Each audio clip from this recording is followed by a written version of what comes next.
नमस्ते बच्चों, आज की तासिका में हम पत्र लेखन देखेंगे। बच्चों, पत्र लेखन एक कला है। आप हमेशा इसमें गलतियां कर बैठते हैं। अपने आप को प्रकट करने के लिए पर्याप्त शब्दों की कमी इसका पहला कारण है, और दूसरा कारण है वर्तनी और व्याकरण का ज्ञान न होना। इसे दूर करने के लिए आज हम पत्र लिखते समय ध्यान में रखने योग्य बातें कौन सी है या देखते हैं। बच्चों, पत्र हमारे जीवन में महत्व रखता है। दूर दुनिया से बातें करने का ये एक सबसे अच्छा जरिया है। मनुष्य अपनी अनुभूतियों द्वारा ही अभिव्यक्त कर सकता है। यह दो व्यक्तियों के बीच संबंध दृढ़ बनाने में सहायक होता है। आज हम देखते हैं कि दूरध्वनि, भ्रमणध्वनि, वीडियो कॉलिंग, ईमेल आदि के आविष्कारों ने पत्र लेखन को हमें भुला दिया है। वर्तमान जीवन में पत्र लेखन की आवश्यकता सिर्फ परीक्षा के लिए ही रह गई है। पत्र लेखन की यह परंपरा भूलकर ईमेल जैसी नई तकनीक स्वीकार करनी आज की ज़रूरत है। इसी को मद्देनज़र रखते हुए आज हम ईमेल पत्र के प्रारूप के अनुसार पत्र लेखन करना सीख लेते हैं। तो बच्चों, पत्र लेखन दो भागों में बांटा जाता है। एक अनौपचारिक पत्र।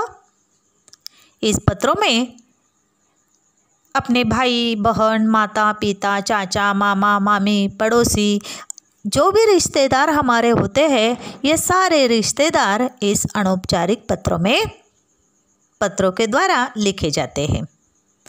दूसरा प्रकार है औपचारिक पत्र। इस औपचारिक पत्र को पारिवारिक पत्र छोड़कर हमें जितने भी पत्र लिखने पड़ते हैं, यह सब पत्र औपचारिक पत्र होते हैं।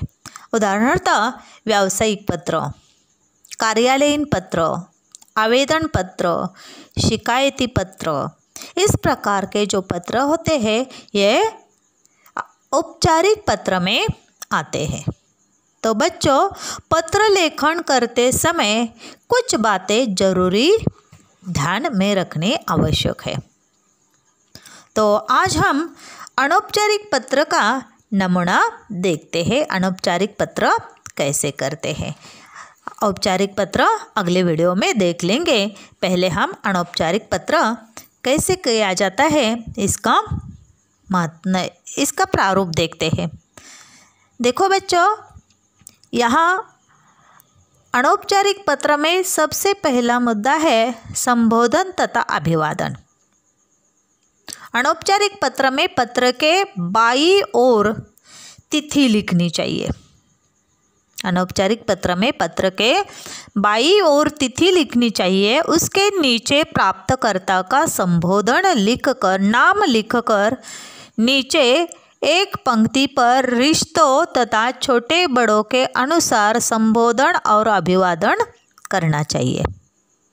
इस पत्र में विषय तथा संदर्भ नहीं लिखे जाते। अनौपचारिक पत्र में विषय तथा संदर्भ नहीं दिए जाते। विद्यार्थी जिसे पत्र लिखना चाहता है उसके संबंध विशेष के अनुसार शिष्टता पूर्ण संबोधन लिख सकता है।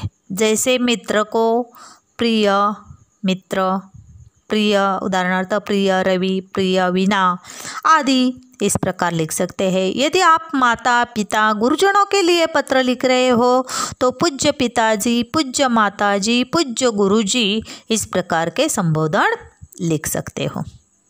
संबोधन के बाद अल्प विराम होना चाहिए और अभिवादन के बाद पूर्ण विराम जरूरी होता है। उदाहरणार्थ प्रिय मित्र रवि, यहाँ पर क्या आएगा? स्वल्प विराम आएगा, अल्प विराम आएगा। उसके बाद सप्रेम नमस्कार, यहाँ पूर्ण विराम आता है। यह पहला हमारा भाग पूरा हुआ। अब दूसरा है पत्र का आरंभ तथा विषय कलेवर। विद्यार्थी अपनी सुविधा के अनुसार पत्र को 2 या 3 परिच्छेदों में बांट सकते हैं। उदाहरणार्थ आरंभ, मध्य और अंत। आरंभ में कुशल समाचार लिखना चाहिए। मध्य भाग में मुख्य भाग होता है। इसमें पत्र का मूल विषय उचित ढंग से लिखना होता है। अंत में जिसे पत्र लिखा जाता है उसके परिवार या संबंधित व्यक्तियों के प्रति कुशलक्षेम की कामना प्रकट करना आवश्यक होता है। और तीसरा महत्वपूर्ण मुद्दा है पत्र का समापन। इन 3 भागों को ध्यान में रखना आवश्यक है।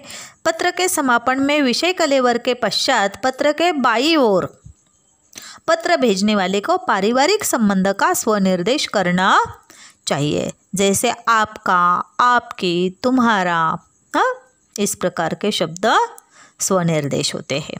और उसके नीचे अपने हस्ताक्षर, नाम और पूरा पता लिखना चाहिए। इसके बाद नीचे की पंक्ति पर प्रेषक का हस्ताक्षर, मतलब जो पत्र लिख रहा है उसका हस्ताक्षर, नाम और पूरा पता लिखना चाहिए तथा नीचे की पंक्ति पर प्रेषक का ईमेल आईडी लिखना चाहिए। तो इस प्रकार यह अनौपचारिक पत्र लिखते समय ये महत्वपूर्ण बातें आपको ध्यान में रखनी आवश्यक है। तो पत्र का एक प्रारूप मैं यहाँ पर दे रही हूँ, वह आपको देखना है। धन्यवाद।